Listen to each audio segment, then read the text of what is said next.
doing it. If they're not used to sending pictures, they usually mess it up the first time. And it's difficult for me to help them because I don't have an iPhone. Yeah, it is a little frustrating. So I don't know the exact sequence. TP6, what's that mean? It's like test period 6. Huh, okay. Yeah. Which one of these? This is all the stuff we've been going over for this past week now.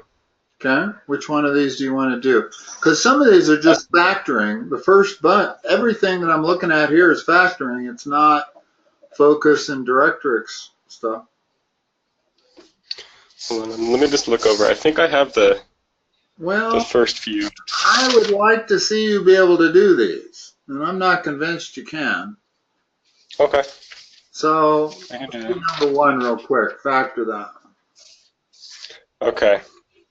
So, do you want me to go through like A, B, and C, or just factor it? You can do it on however you want. I prefer people to go through steps 1, 2, 3, and 4. But okay. If you can come up with it quicker than that, so be it. But always know that you can go through steps 1 through 4, and there's no question. It's not trial and error. It's automatic. So are we going to go through those ones you taught me, like the GCF and like all that, and like go through that until it applies? In other words, that's the very first thing you look for. Now, number 1, we got to use quadratic. Number 2, we have to use quadratic. Well, I'm not quite sure what they're asking for here. Are you there? Yeah. Can you hear me? Hello? What happened there? That was a little weird. Can you hear me now? You can't hear me. Yeah, I can hear you. Can you hear me? Hear me? Okay. That happened earlier today, didn't it? Where we lost my audio for a few seconds? That wasn't with me, but it may have happened. So many appointments today that I can't remember. But, okay. So let's factor this. I don't care how you come up with it. You got to be able to factor this one. There's nothing easier than this one. Okay, well, it's just you just take x in the first 2 slots of the parentheses. You do plus or minus and minus or plus. Actually, it's the same, so you don't need to allow for both of them. You only allow for both of them if the coefficients are different. And in this case, it's 1x times 1x. So plus minus is the same as minus plus. Okay. So we would have, negative 3 and then positive 1? Very good. If I want to check that, that's plus 1x. Minus 3x. Add them together, you get minus 2x. That is our middle term. That means we did it correctly. Okay. Now, what is A, B, C, and vertex? Oh, they want all of that. Yeah. What's the y-intercept? 0. Nope. The y-intercept is when x is 0. What is y when you make x 0 here? All the x's are 0, so it's negative 3. Now, that's what I meant by that. The X-intercepts, which we can figure from the factored form. So you make those equal to 0. Correct. Okay, so you have x plus 1 equals 0, okay. And then x minus 3 equals 0. Each and then you just have, each one equals 0. And then the first one, x equals negative 1, and the second one, x equals positive 3. And those are your 2 x-intercepts. Negative 1 and positive 3. The axis of symmetry, which is the same thing as the x-coordinate of the vertex. X-coordinate of the vertex, okay. In other words, we have a parabola. I don't know where it is, but it's somewhere like that. And the most important thing is that point right there. Well, the x-coordinate of that is the same as the axis of symmetry. So whatever the equation of that line is, let's say x equal 2, that's the x-coordinate of the vertex also. Well, it's minus b over 2a. Apply that to that formula, the one that's in standard format. What do you get? So you just plug in, yeah? Huh? So you get x, you plug in, right? Yeah. In other words, you plug in for b and you plug in for a.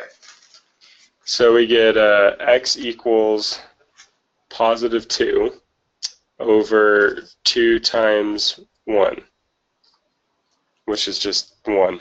So x equal 1 is the equation of that dotted line. Okay. Okay. And the axis of symmetry is always a line. In other words, don't confuse points with lines. And now the vertex. What's the x-coordinate of the vertex?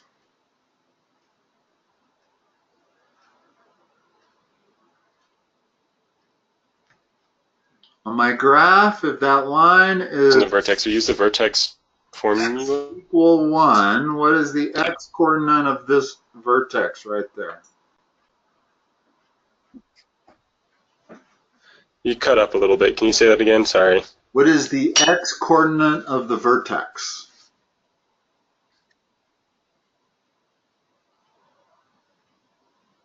Are you hearing me?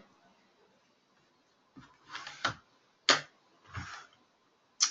think I'm going to call. Wait, all right. I'm going to call, and let's switch to bottom point there. Does that work for you? Vertex. Yeah, let's call. That actually is a really good solution. Yeah, sure. You have to turn off your computer audio and make sure it says telephone audio. Hi. There you go. Does that work? I was on data. I wasn't on internet. So I just connected to my internet. That might work better. Oh, okay. Well, let me hang the phone up then. So are we good now?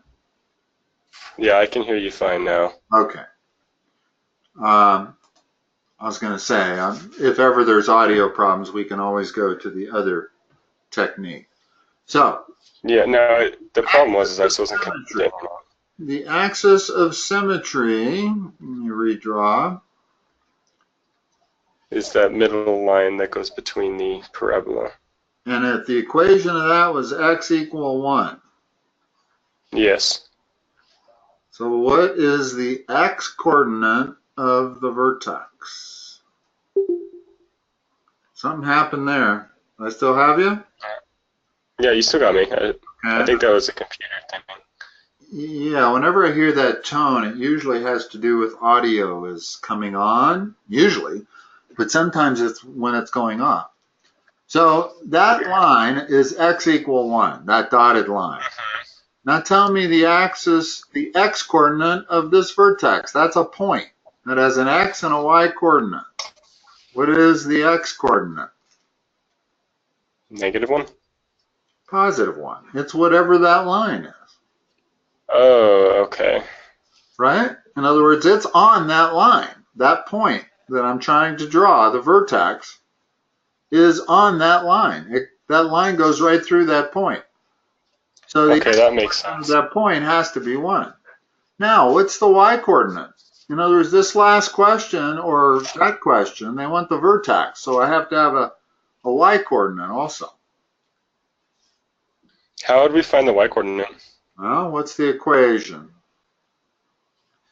Oh, okay. So do we just plug 1 in for x? You got it. Okay, so we just get 1 plus, or minus 2x. Or no, just 1 minus 2, sorry. All right. Minus 3. That's minus 4. There's your vertex. Okay. There's your vertex point. A point always has an x and a y coordinate. A line is only, if it's a vertical line, it's x equals some number. If it's a horizontal line, it's y equals some number. Okay. Okay? All right. All right. And finally, graph. Well, I accidentally graphed it just right. Yeah. And it was totally accidental. I drew a parabola anywhere I could to demonstrate something else to you, and it turned out to have almost the perfect dimensions. That works. Yeah, that's exactly what it would look like. That a vertex of 1 comma minus 4 would be about right there. Excellent. So, number... Let's see. We can do any one you want. We're going to be a little limited for time. That's okay. I think that it's worth doing them in order here. This is I agree with you. Excellent drill for you, and you're doing good. You have memorized a lot of this stuff. Okay. Which is good. Yeah. What does CT square mean? I think that means complete the square. Okay. Yeah, that's his like personal shorthand, I think. Yeah, no, it's good personal shorthand. Okay, I'm going to complete the square over here. Okay. And I'm going, the reason you complete the square, if you have a quadratic that's in standard format, if you complete the square, you're putting it in vertex format.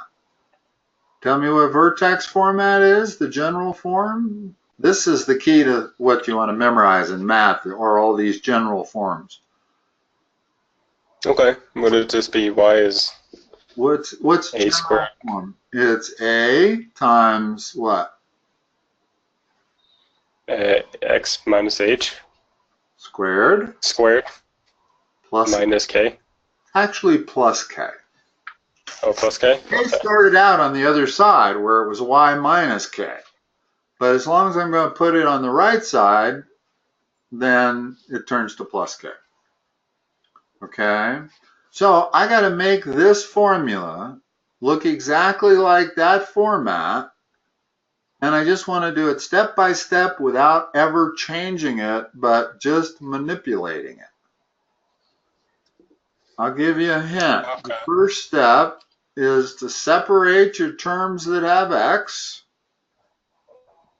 from the number. Put the number way out there. I haven't changed anything yet. Okay. Next thing to do. Then we have to we have to make everything equal to square. Yeah, we have to take half. Yeah, I remember now. We have to take half of the coefficient of x squared, right? Well, that's good. That is what you have to do, but you can't do that until you make this coefficient you have to 1. Until you make which the y 1? Or? Of the x squared term has to be 1. You cannot complete the square until it is. Okay. So how do I So make we have to... Do we take the... Factor of 4. How do we make that one? Factor of 4. So you just put a 4 in front? And then what's left? Okay. Always remembering that you never want to change it. In other words, I should be able to go either direction. I should be able to go up or down here. What's in the x parentheses now? Okay, good. We accomplished our purpose. We made that coefficient 1. What else? Plus 4x. Well, if I write 4x, and now I go back and check it to see if I changed it, when I multiply this together, what do I get? It should just be x then, wouldn't it? Correct. That makes sense. Perfect example of why you should check at every step. Because had we waited and gotten to the end, we would have had an incorrect answer and we would have had no idea where we made our mistake. We would have had to go all the way back to the beginning, start it from scratch again. So that's why you check as you're going. So that when you do make mistakes, you can catch them immediately. Now, how do I complete the square? That's the only thing left to do. We take half of the coefficient of x and square it. What is half the coefficient of x? 2. Squared is 4. What is the coefficient of x? It's the number in front of x. Which is? Or no, it's 1 in this case. It's 1 in this case, isn't it? Okay, what's half of 1? 1/2. Square 1/2? It's 1. Or it's, yeah. One Yeah, what is 1/2 squared? That's 1/2 is 1/4. 1/4, yeah. Multiply numerators, multiply denominators. Yeah, that's right. I just had something else caught in my mind. So I've got to write 1/4 in there in order to complete the square. That's going to allow me to write this term as x plus 1/2 quantity squared. In other words, it's going to allow me to write it in that format.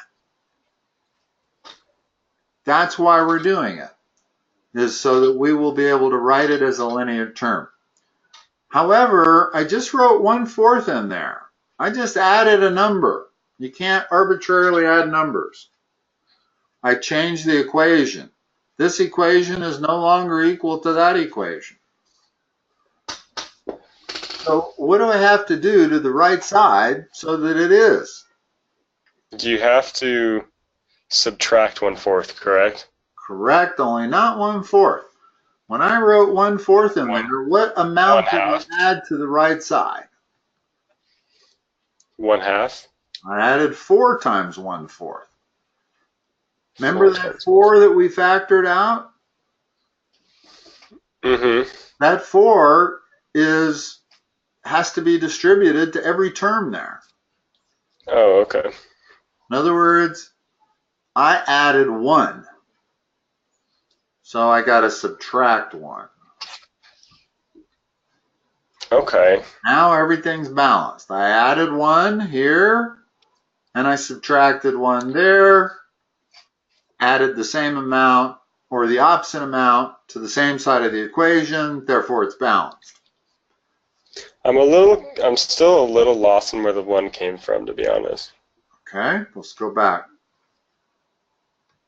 I'm glad you stopped me when you experience that, because we do not want to go past where you get confused. Yeah. That's where we were at, right? Yeah, we stopped right there. Now, in order to complete the square, I take half the coefficient and add it. Well, half the coefficient is 1/2, square it is 1/4. I got to do that.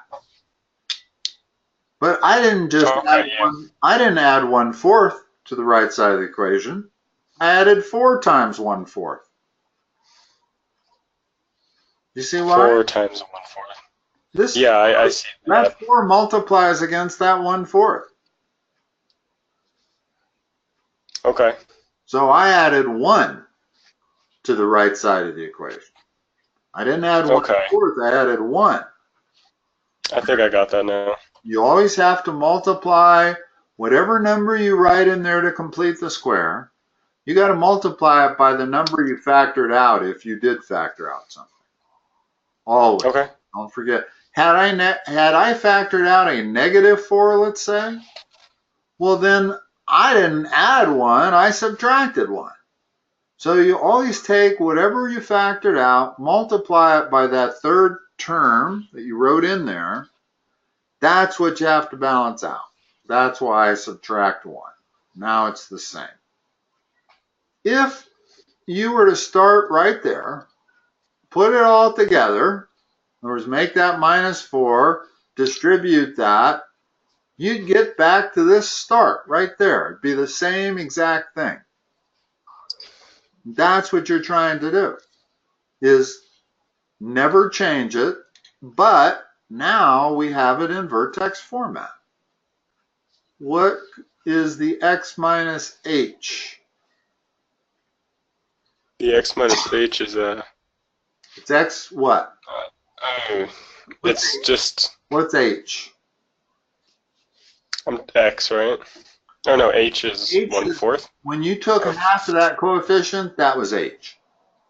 Okay, so it's just 1/2? Correct. So it's x. Okay. And it's always the same sign as that middle term.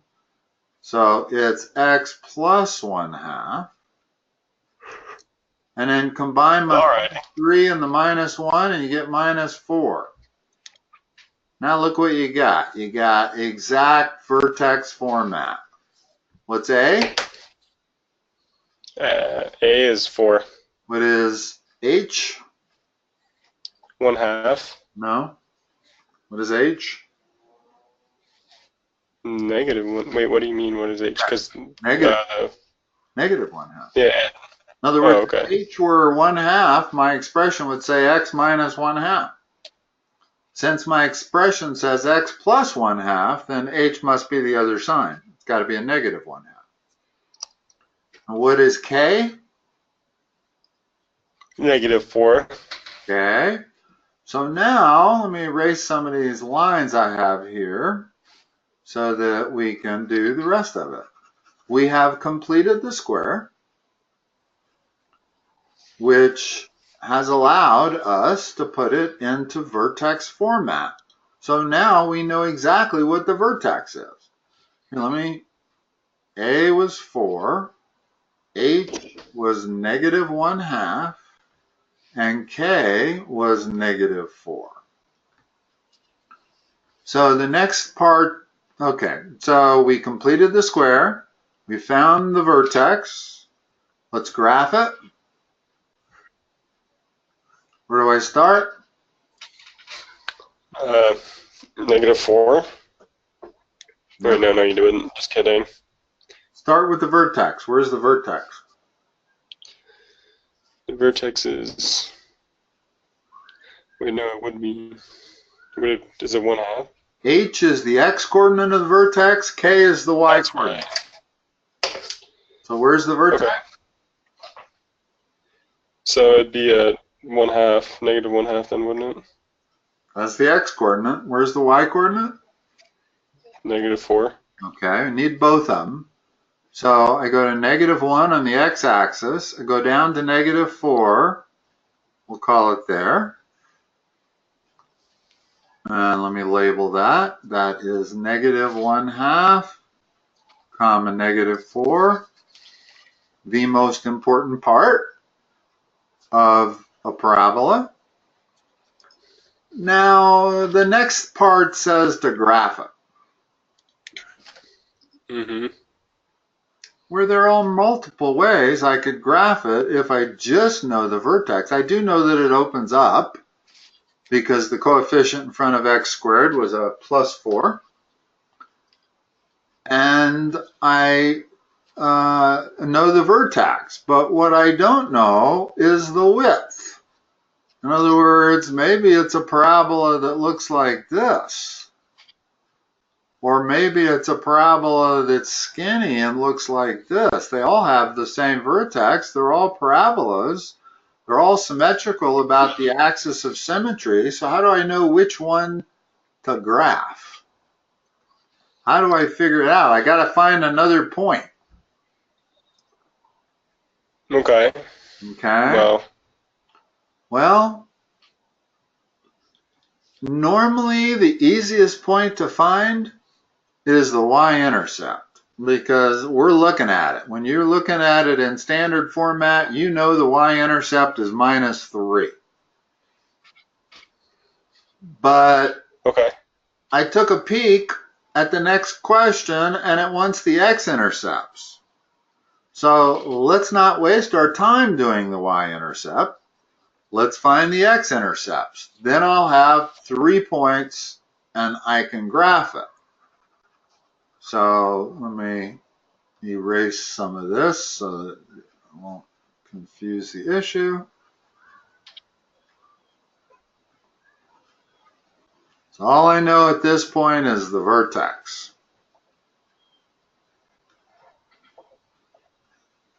Okay. So the next question, I want the x-intercepts. Well, there's the vertex. If I can get the x-intercepts, then I can graph it. That's all I'll need. 3 points is all you need to graph a parabola. 3 points. How am I going to get the x-intercepts? Well, do we take the, I'm kind of thinking, but I was like, don't you take you make it equal to 0. Ah, why is that? That's because when you're on the X-intercepts, y is 0. That's why you do that. If you're trying to find the y-intercept, you make x equal 0. That's why the y-intercept is always that constant, because when you make x equal to 0, the first two terms always disappear. Because 0 times anything is 0. But the x-intercept is harder. The x-intercept requires you to make y equal to 0, and that requires you to factor. Factor that. Okay, we have x in the first part. Hold on a second. Am I looking? Okay. I'm looking at the wrong function. I'm looking at question 1 and trying to answer question 2. Let's back up. Everything was fine until I started talking about that equation there. That's not the equation we're looking at. We're looking at the second one. Okay. Okay. So I got to set 0 equal 4x squared plus 4x minus 3. And I got to figure out how to factor that. We have 4x and then x. Start with greatest common factor. X. Wait, there isn't one, is there? There isn't one. Exactly. If there was, we would always take it out. Always. Never head in to do a quadratic factoring if you can take a greatest common factor out first. In other words, make this 3 a 6 or an 8, and I can factor out 4. And then I have a simple quadratic. Now I got to deal with this hard quadratic. So split up the x's. What do you get? Do you say split up the x's? We get 4x in the first part. And then x. You could also do a 2x and 2x. 2x and 2, that works too. Well, and it more frequently is correct. Okay. Just as a general rule of thumb, and by that I mean merely in the state of Colorado, the quadratic problems they give you usually are split up with the closest factors. 2 and 2 are closer than 4 and 1, right? Closer together? Yeah. So always start with those. Not necessarily going to be the answer, but we're going to start there. Now, what are my signs? Plus and minus, or in this case. Notice that in this case, I only need that. That's going to be the same as minus plus. And it's because both x's have a 2 in front of it. So it doesn't matter whether I do plus minus or minus plus. Now, factors of 3, there's only one of them. Right? There's 3 and 1. 1 and 3. I can start with 1 and 3, or I can start with 3 and 1. Those are the only two possibilities. Now, does that produce the correct middle term? Can you read all this? I'm trying to write over top of your print. I'm not sure it's I can read it. But if you can read it, what's the middle term going to be? That wouldn't be 4. Yes, it would, actually. Wait, oh, never mind. If it factors out, it does. Double smiley faces method. Yeah, so we get 6. Don't just say 6. Please put the sign in front of it. It's plus 6. Plus 6x, and then we get negative 2x. Add them together. And yeah, that equals 4. 4x. 4x. And that's what we're looking at, is a plus 4x. There are times where you want to leave plus signs implied. You know what I'm saying? Yeah. I don't need a plus sign in front of that. It's the first term in the polynomial. So I do not need a plus sign in front of it. This, I need a plus sign in front of that. I can't ignore it. I can't just leave it blank. This whole thing would not make any sense at all if I left that a space. So there are times where you want to use a plus sign. And when you know you're going to add it to another number that's probably going to be minus, I put it in just to make sure. It makes it less likely to make a mistake. Okay. Okay. So tell me where our x-intercepts are. We take 2x plus 3 equals 0 and 2x minus 1 equals 0. Okay. What does that give you for x-intercepts? We get, for the first one, we get 3 over 2, or x equals 3 over 2. No. Negative 2. Do it on paper. Okay. Let me write this down. Because I've seen you make this mistake before. Okay.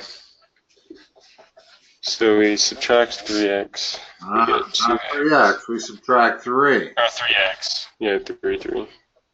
That gives us a negative 3/2 answer, not a positive 3/2. Okay? Yeah. So you're making that mistake a lot, where when you move that to the other side, you're not changing its sign. You need to subtract 3 from both sides. Okay. So and the next one we have is 1/2. Minus 3/2 is 1 intercept, which I will put right there. So that coordinate is minus 3/2 comma 0. The y coordinate is 0 because it's on the x-axis. And the other solution is 2x minus 1. What does that give you for a solution? 1/2. Okay. So the other intercept is right there.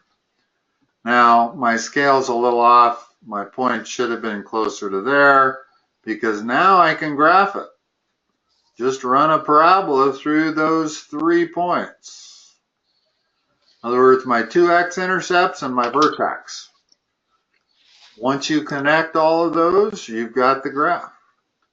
There's no need to have 5 points. Some teachers will say, give me 5 points, which is a little silly. It only takes 3 points. It's like saying, give me 4 points to draw a straight line. You don't need 4 points. You need 2 points at most, ever. Well, you need 3 points to draw a parabola. Alrighty. Okay. Well, Merrick, I'm going to have to go on you. All right. Thank you. I appreciate it.